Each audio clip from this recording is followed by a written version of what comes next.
Dr. Eudene Harry, welcome to my living room. Thank you for having me. I'm so excited. Yes, me too. Where are you calling in from? I'm calling in from Orlando, Florida. Must be beautiful down there. Too bad you can't fully enjoy the weather right now, right? Right. Well, our beaches are closed, so that does limit us. Oh, yeah, absolutely. Well, I'm really excited to talk to you because I know that you have such a background in holistic health and medicine, and that's something I've been practicing virtually my entire life. And I know you have tips to give viewers on how to handle anxiety during this very trying time. So, what are some of those tips that you'd like to share? Well, some of those tips are this. The first thing I usually ask is, how much media are you engaging in? And by that, I mean, with this virus, of course, we want all the information we possibly can get. We're looking at every sources. We're listening to everything. We're looking at social media. We're looking at all of these things, and it becomes overwhelming, and we don't know what to do with that. And our level of anxiety can keep climbing, especially when we're seeing things that we have no control over. So the first thing I do is ask them to limit media time and stick with reliable sources. And that could be anywhere from 30 minutes to an hour a day, depending on how much information you can take in. You talk about anxiety check-ins. What are those? Well, anxiety check ins, I ask when you're looking at something, like check in on how you feeling about it. Are you feeling helpless, hopeless? Is this something that you can do something about? Is this something that you cannot do something about? And those are all questions that you have to ask ourselves, because things make us the most anxious, stressed, and depressed when we are seeing things that we're not capable of doing anything about, but we're still taking them on. So it's like focusing on the things that you can do. So the questions that you start asking is, okay, if this situation is something that I can do something about, then what is it that I can do to contribute to resolving this situation, or just lending a helping hand?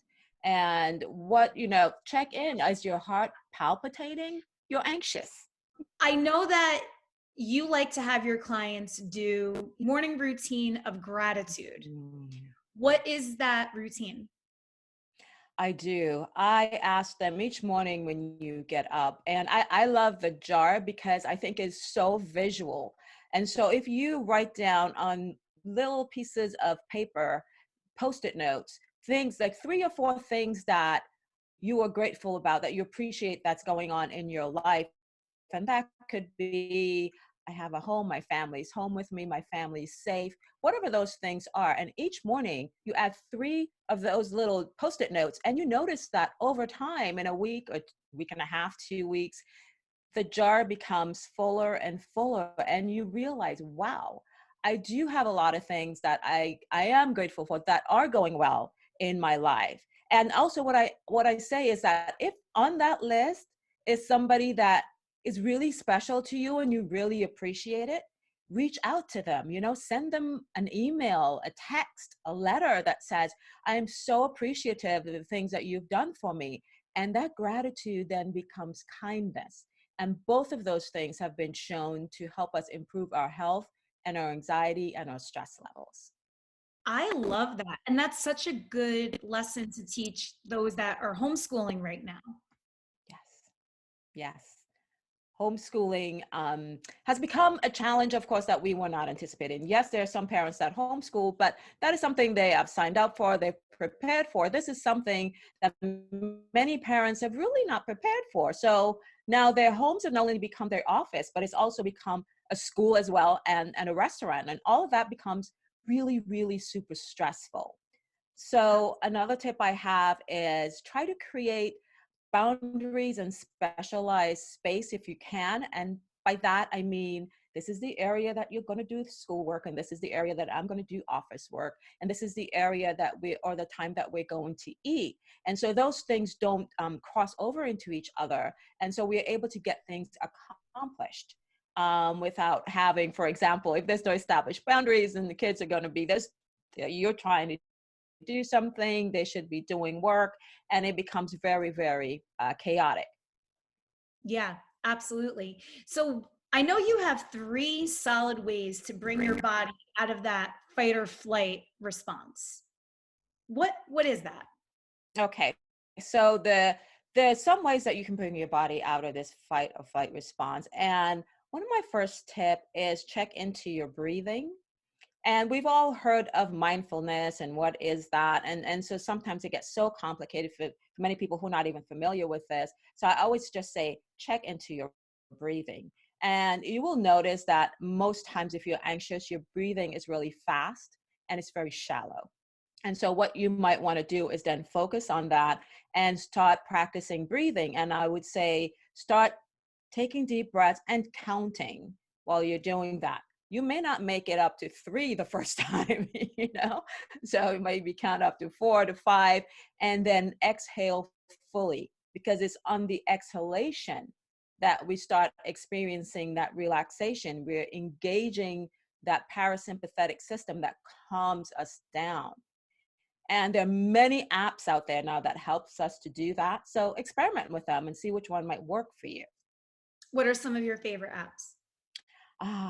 Well, I like the simple app. So there's a Breathe app, and there's also another app. And I wish I could recall the name, and I apologize to the app maker. But basically, all it is that you are breathing in time to an expanding object and a shrinking object. And it's so amazing. I have even noticed that when I breathe in time with that, I notice my system goes, ah. So really you look around and find the one that you like the best. It doesn't have to be deep or complicated or 20 or 30 minutes of meditation. It can be, but you don't have to start there. You can start really simple, 1 minute, 2 minutes.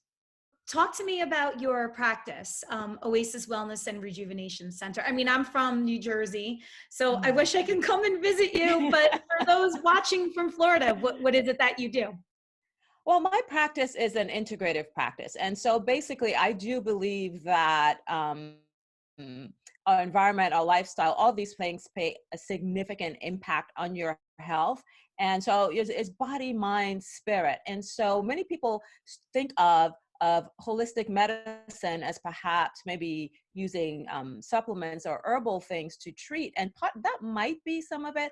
But basically, what it is talking about the whole person and everything that contributes to your health. So we are talking about what is your environment, your stress levels, how do you eat, how do you move, what kind of stresses do you have, what kind of relationships do you have, what kind of belief system do you have. All of these things are so impactful on our health.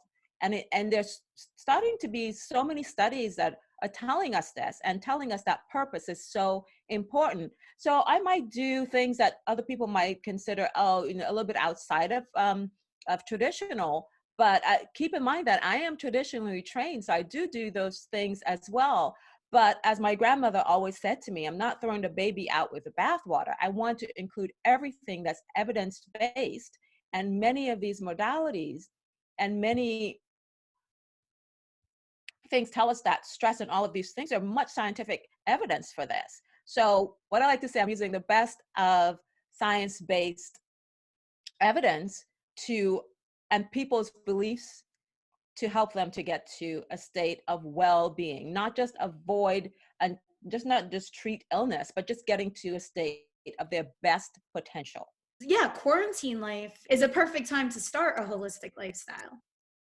It does give us the opportunity to examine what we're doing on a daily basis, right? So it gives us the opportunity and the time to start establishing health habits that can take us on the journey for the rest of our lives. It gives us the ability to start incorporating things because now we're at home and we're really having some time to look into our habits, look into what makes us feel better, what makes us feel worse, look into how do I start incorporating some stress management strategies. So it's taking this time to fully examine your life. And you don't have to change, start including one thing at a time and adjusting one thing at a time. Well, I'm so happy we were able to do this. I'm sorry that Zoom is not being our friend right now because I have so many other questions, but we'll have to do this again. I know, because I never know what's going through at Zoom.